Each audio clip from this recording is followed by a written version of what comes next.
और पद बता दीजिए। Hansraj Singla ji, president Haryana rice mill association. जी, विवाद चल रहा है कि चीका के किसानों की राइस मिलर्स को कैथल में नहीं आने दिया जा रहा, किसानों को नुकसान हो रहा है, आपकी प्रतिक्रिया? सबसे पहले तो मैं सब आप भाइयों का धन्यवाद करता हूं, सभी चैनलों का। और ये हमें कोई कैथल जाने का कोई शौक़ नहीं था। पिछले 15 साल से हम हर साल चीका के राइस मिलर कैथल से पैडी परचेज करते हैं। हमारे पिछले साल का किराया एक हमारे DFSC महोदय आए हैं, उन्होंने हमारे से उल्टा किराया काटना शुरू कर दिया, जबकि पॉलिसी के अनुसार पैडी का किराया कभी भी राइस मिलर से पूरे हिंदुस्तान में नहीं काटा गया, क्योंकि किसान हित के लिए सरकार सेंट्रल गवर्नमेंट ने, भले ही वो किसान पाकिस्तान के बॉर्डर पे अमृतसर में बैठा है, चाहे वो दिल्ली की जड़ में बैठा है, चाहे वो मध्य प्रदेश में, सबको एक ही रेट देती है सरकार। उसका किराया खुद वहन करती है, मंडी से भी वो उसी रेट परचेज करती है। परचेज सेंटर से 20 किलोमीटर है, चाहे ठेकेदार का कुछ ही किराया वो भी सरकार FCI सेंट्रल गवर्नमेंट वहन करती है। तो अभी क्या इस पूरे विवाद की जड़ DFSC का ये फैसला है? DFSC का देखो जी, अब हम तो अपनी ड्यूटी पे अब भी खड़े हैं, इसीलिए आए थे। और हमारी एक वो है कि हमारे चीका के अंदर 103 राइस मिल आज CMR का काम करने के लिए तैयार हैं, बिल्कुल रेडी हैं। और कैथल की तरफ आने का मकसद ये हुआ कि हमारे नियरेस्ट जो पंजाब है, बॉर्डर है, वहाँ का धान सरकार ने बंद कर दिया चीका में आने के लिए, इसलिए हमें इधर उधर ये कैथल आने की ज़रूरत पड़ी है। नहीं तो इस साल से पहले तो DFSC और DMF ज़बरदस्ती पुंडरी, कल्याथ और राजौंद से खरीद कर ज़बरदस्ती कैथल से हमारे शैलों में भेजते थे, और उसके लिए हमारे को अप्रोच करते थे कि भाई प्रधान जी 2-2 ट्रक 3-3 ट्रक सभी को उतरवाओ। नियम की अगर बात की जाए सिंगला साहब, क्या नियम है कि चीका वाले की जो एसोसिएशन है राइस मिलर, वो यहाँ ले सकते हैं माल? क्या बिल्कुल सब बिल्कुल ले सकते हैं, क्योंकि यहाँ पे राइस मिल बहुत कम है। लास्ट ईयर भी एक डिफ़ाल्टर हो गया, जिसका आप सभी भाइयों को पता है, उसका पर्चा भी दर्ज हुआ है वेयर हाउस उसमें।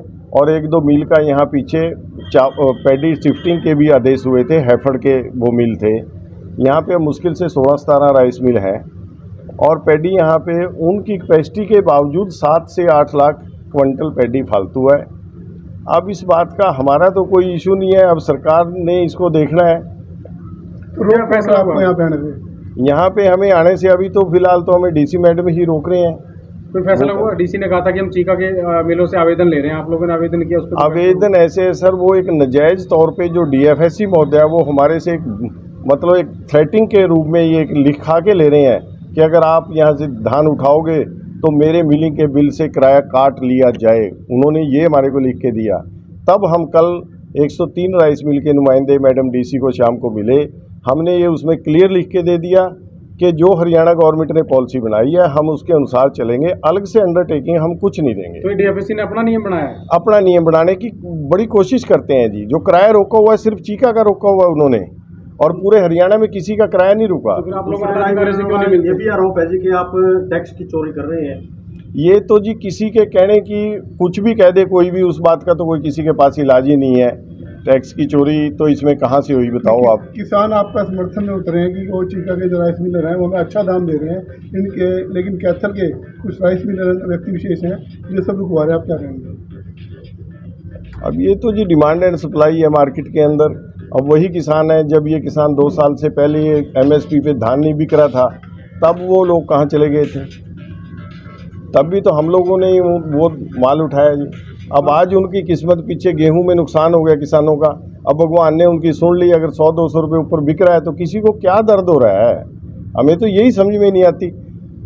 अब जो आज आला अधिकारियों के साथ मीटिंग हुई है, इसमें क्या रिजल्ट निकला है? कब तक अनुमति देने की बात हुई है? अभी जी उन्होंने हमारे को कुछ नहीं बोला है इसके लिए, बल्कि हमने पिछले साल के किराए के लिए भी बताया उनको। वो हाँ, हम उस किराए के लिए DC मैडम को मिले थे 2 महीने पहले।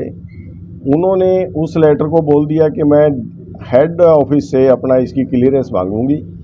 क्लियरेंस भी आ गई, उसमें क्लियर लिखा हुआ है, वो लेटर मैं आपको भी दे देता हूँ कि किसी भी धान की पॉलिसी के अंदर धान का किराया राइस मिलर से काटना नहीं बनता, ये क्लियर लिखा है। उसके बावजूद भी DFSC महोदय हमारे ज़बरदस्ती करे बैठे हैं, और उन्होंने अपनी एक घर की दुकान बना। कितने लाख का अमाउंट बनता है आपको? वो अमाउंट बनता है जी, ये 5 लाख क्विंटल पैडी है तो इसका 2 करोड़ के आसपास उपायुक्त 2 किसी करोड़ रुपया चीका मिल इसका रुका हुआ है। रुका हुआ है सर। उपायुक्त किसी दबाव में खड़ा लग रहा है। अब ये तो जी, अब हमें तो इस बात का अब क्या पता है जी, हम तो रिक्वेस्ट ही कर सकते हैं, बार बार आ रहे हैं, बार बार चक्कर काट रहे हैं। लेटेस्ट न्यूज अपडेट्स के लिए आप हमारे चैनल हरियाणा तेज को सब्सक्राइब करें और बेल आइकॉन पर क्लिक करें। वीडियो को आगे शेयर करें।